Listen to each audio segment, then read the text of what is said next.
A empresa Advimec tem 36 anos e o nosso avanço dentro do mercado se deve a essa parceria que nós tivemos com a Siemens. Isso é unanimidade aqui dentro da empresa. A Advimec, na sua essência, é uma empresa de engenharia, com fabricação de máquinas, as chamadas linhas de corte longitudinal e transversal. Somos quase 100 colaboradores. Atuamos no mercado siderúrgico, metalúrgico, atuamos no Brasil todo, América Latina. Nós somos hoje a empresa que mais corta bobina no Brasil. Acredito que nós passamos dos 8 milhões de toneladas ano de material cortado, tanto transversal quanto longitudinal. Na época que eu iniciei a minha carreira aqui, a Advimec era 100% CAD 2D. E isso para a gente estava, principalmente para a minha geração ali, que já teve o estudo baseado em software 3D, para a gente conseguir mão de obra capacitada na época, já estava começando a ficar escasso. A Advimec teve joint ventures com uma empresa italiana e a gente viajava constantemente, estava na Europa, e numa dessas viagens eu observei que o pessoal já desenhava em 3D. E isso lá, conversando com o pessoal lá na época, eles falaram que aquilo era uma grande vantagem.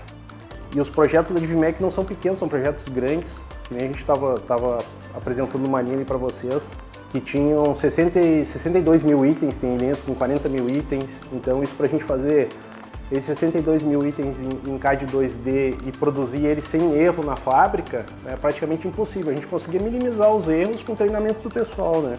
Eu, particularmente, comecei a fazer uma pesquisa de mercado com diferentes players e justamente por a gente ter uma parceria muito boa na parte de automação com a Siemens, quando chegou o nome do Solid Edge e sabendo que quem estava por trás do Solid Edge é a Siemens, né? Isso já foi visto com bons olhos.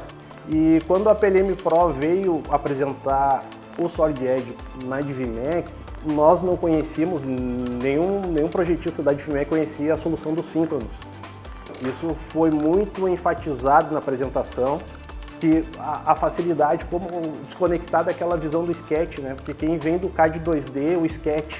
Então, isso aí, quando vocês colocaram na apresentação pra gente, foi um divisor de águas. Daí a direção da empresa enxergou aquilo também, comprou a ideia, não, se a gente vai investir no software 3D, tem que ter esse recurso. E na época só quem nos mostrou esse recurso foi o Solid Edge. Tanto é que desde a implantação até hoje a gente utiliza só o formato Synchronous. Uma empresa de engenharia que desenha 100%, implementar um software 3D, sair do 2D para o 3D, é um processo traumático. Mas a gente conseguiu, no final, hoje a gente olha para trás assim, e vê o quanto que a gente logrou sucesso, né, desse procedimento. Com a implementação do Solid Edge, do Teamcenter e com o suporte da PLM Pro, a gente reduziu o tempo do desenvolvimento do produto em torno de 40% e reduzimos o erro na fabricação dos nossos equipamentos em torno de 50%. Isso foi ganho de tempo e aumento de produtividade da Advimec. E a Siemens gosta disso também. Ela tem um departamento especializado que dá esse suporte. É muito interessante. E nós estamos fazendo um projeto de inovação que vai ser muito revolucionário. Mas eles estão estudando isso aí.